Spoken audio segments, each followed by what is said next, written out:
खुलुमबाय गिबियाव नोंथांमोनखौ आंनि चेनेल वारि बड' निउस बर'नि लोगोसे गोजोन हामलायनायखौ जासिहरबाय। दिनै बे भिडिअनि गेजेरजों दासिमनि मोननैसो खौरांफोर होगोन भिडिअखौ मोजाङै नायलांदो। दानिया फैजों गुबै रादाबाव गिख्रंथाव बारहुंखा बारनायजों फिन सासे बर' सुबुंनि जिउ खहा। सा सानजा भारतनि माखासे रायजोफोरा बे साननैसो थाद'नाय गैयै अखा आरो गोब्राब बारहुंखा बारनायजों गोबां न' बां सिलिंखार, जिब जुनार मानसिफोरनि जिउ खहा जायो। बेबादिनो तामुलपुर जिल्लानि सिङाव थानाय आमबारि गामिनि अमि मोसाहारि बिथाङा थांनाय 15 एप्रिल खालाराव हरनि 1:30 समाव गावनि बिसिनायाव उन्दुबाय थानाय समावनो गोब्राब बारहुंखा फैनायजों फांब्रै फांबा बिफाङा गोग्लैसोनानै जायगायाव जिउ खहा जायो। सोमोनांथाव ब्रेकफास्ट एबा जाग्रा आदारा एसे गोबाव जानायनि थाखायनो सासे आइजोखौ बुथारदों।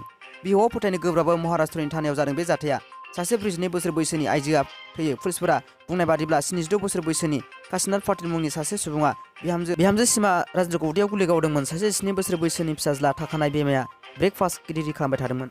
गोबाव जानायनि थाखायनो पाटिला उदैयाव गुलि गावनानै होदोंमोन। गावनि लाइसेन्स थाखानाय पिस्तलजों लोगो सरकारि नङै देहा फाहामसालियाव लाना थांदोंमोनब्लाबो थैयो होनना फोसावो। दायो बिजनेसमेन पाटिला खारखोमाना दङ।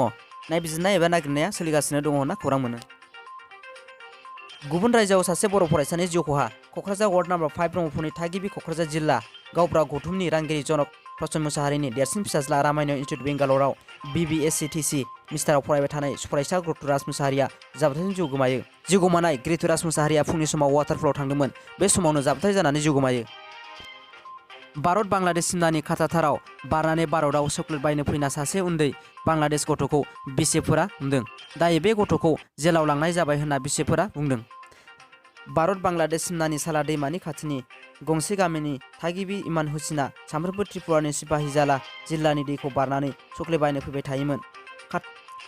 खाथाथारनि गेजेरजोंनो फैनानै बियो बे जायगाथिंनो जायथिं फैयोमोन बिथिंनो थांफिनोमोन गावनि जायगायाव। नाथाय 15 एप्रिल खालि बे जायगायाव बिसिफोरा दंमोन। बिसिफोरा थायोब्ला बियो फैदोंमोन, जायनि थाखाय बिसिफोरजों हमजायो। बिसिफोरा उनाव जायगानि पुलिसनो गथायनानै होयो। जायगानि पुलिसा बिजिरसालियाव लांनायाव 15 साननि थाखाय बिजिरसालिया पुलिसफोरनो होयो।